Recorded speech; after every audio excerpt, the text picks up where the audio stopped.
Tingnan natin yan bukas kung makakatakas ka pa ba magdadala ako ng mga pulis dito. 1 year na yung utang mo ha. Ang kapal-kapal ng mukha ha.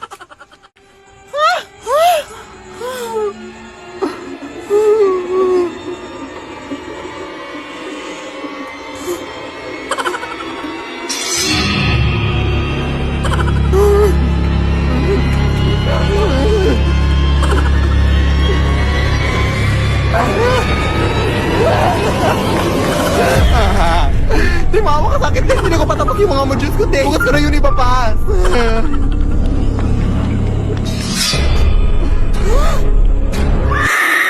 Lead me, Lord. Lead me by the hand. Huwag kang mag-alala, Day. Last talaga tong bahay na to, Day. Puro ka lang last dyan, Day. Uy, ano ka ba? Alas 10 ng gabi o baka maabutan tayo ng curfew dito, Day. Ang papangit para mga tano dito sa tinglugan. Alam mo nung kung sino maganda, oh. Okay lang yan. Uy, balita ko kasi mga TikToker dito nakatira dito, Day. Baka makalaki-laki yung pera ang ibibigay, Day. Marami pa kasi akong utang, Day. Kailangan talaga ng pera. Ah, sige, sige. Galingan mo, ha? 1, 2, 3... Totoo na naman, hindi na araw. Totoo na naman, sila baka pala lang. Yung katakodan, tayo, mga waitan. Ano kung meron dito?